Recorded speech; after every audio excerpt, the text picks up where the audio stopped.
Let's first talk logistics. When this law goes into effect, you will not be able to smoke where I'm standing. That's because I'm within 5 feet of a door. The same thing applies to that window over there. If you lost everything, there's a good chance you lost your ID too. So if police see someone who looks suspicious, this huge crack in the ground is about 8 feet across. Now Monday morning, Hinkson says it started at just 4 inches. Now lawmakers that supported the strip club law say it's doing exactly what they wanted it to.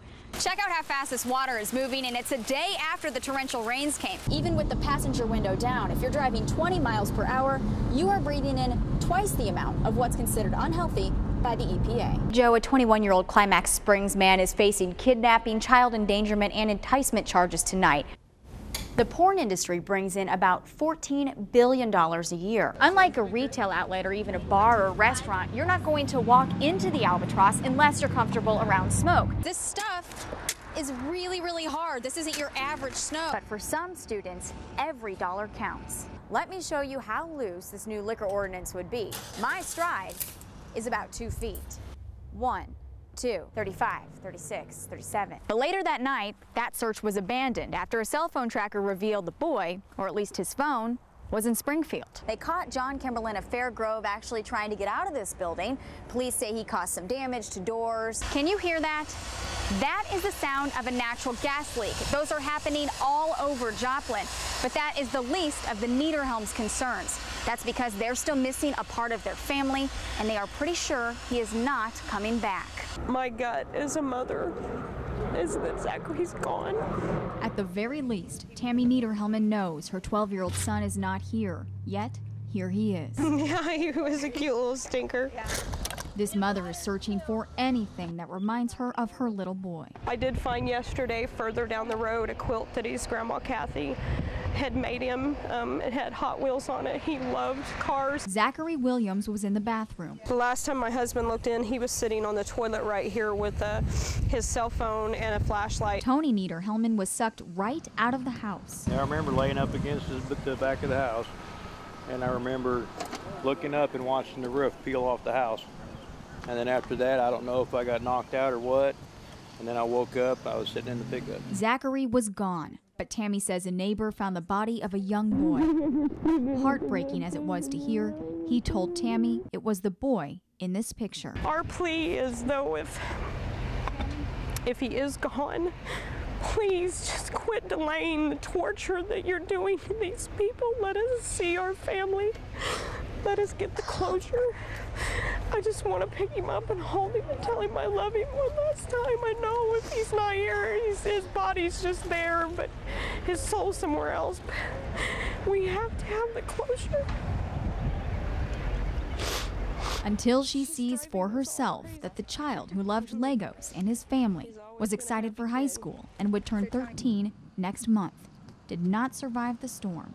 There is no closure.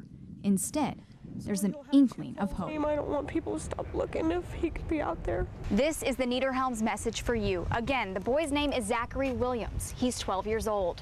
He has glasses. His mother is still desperately praying that he's alive tonight. In Joplin, Joanna Small, KSPR News.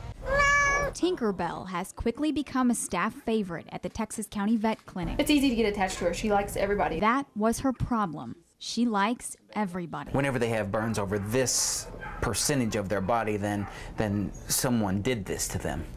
Tinkerbell will survive being set on fire. She wants to live. Because of her will and this organization's willingness. It's a heart-wrenching situation. That doesn't stop with Tinkerbell. The animal shelter of Texas County, the only animal shelter in Texas County, is short on funds and space. Our bills are mounting. But it's picking up the tab for Tinkerbell. It was a no-brainer. And picking up so many others. She was chained up to a picnic table. This overcrowded, overburdened facility can't house any more pets. The fact that the shelter can't accept any new animals is unfortunately not stopping people. 2 or 3 times a week, and this is getting worse, shelter employees are finding puppies, kittens, dogs, cats left on the front door of the shelter. Also, animals tied to the fence overnight. Sometimes people are even resorting to throwing their pets over the barbed wire fence. A lot of people will leave a note and tell us their animal's name, and their situation, and they hate to leave them, and please take care of them. So you keep them. That's what we do. For 6 years, the first 2 out of backs of cars with money raised through bake sales. So the building is a big step, just not big enough. But the hearts here are. Oh, were you going to smile? That's why the cat who likes everybody, She was innocent. She didn't do anything wrong to anybody. is finally getting love in return. It was a decision among board members that we would help her. Somehow we'd come up with the money.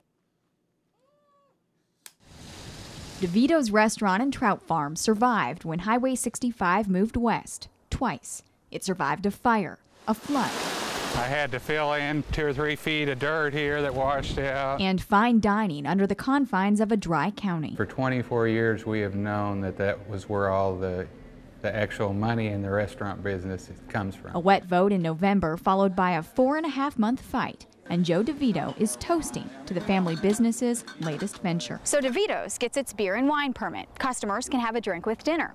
Everybody's happy, right? Well, not exactly. See, follow me. This will just take a second. See, even the best of neighbors can have their squabbles. We've been here 40 years.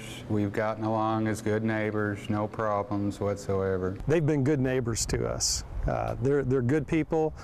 We want their business to thrive and do well. Talk about the most civil of disagreements. I can imagine that the sale of beer and wine is probably a very profitable thing. But the pastor of Bear Creek Baptist Church, 500 feet from DeVito's, just can't support it. As a group of followers of Christ wanting to keep something like alcohol being right next door to our church. Mark Inlow opposes, but also because of a recent ordinance passed in Boone County 3 weeks ago, timed almost to the day that DeVito's got its permit. No manufacture, distribution, or consumption within 1,000 feet of a church. The state law is looser, and the Alcohol Beverage Control Division awarded DeVito's a license, despite a neighborly protest.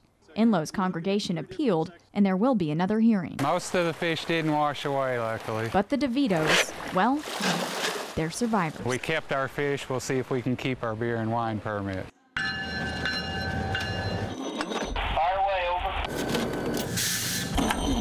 The rail yard sounds like a sub-zero symphony. Cars don't move very well. The grease and the bearings get hard to turn. When it gets real cold like this, everything moves real slow. It's hard to function. As for Vernon Elmore, I get hard to function too. on what's forecasted to be the coldest night in more than a decade, We're ready. Elmore is playing a familiar tune. Okay, it shows locked in 9. He'll be riding the rails I kick the cars and they go into a certain track. for 4 hours tonight, It's supposed to get down to what? Negative something ridiculous tonight? while his partner Brian Martin is basking in a positive. 70. Nice. Yes, nice. But he'll get his turn. Is it cold enough for the rescue hat? The pair switch roles halfway through their 8-hour stint at the tracks. Let me put in perspective just how cold it is out here for these guys. The night shift runs from 3 until 11. When they got on at 3 o'clock this afternoon, it was 13 degrees in Springfield.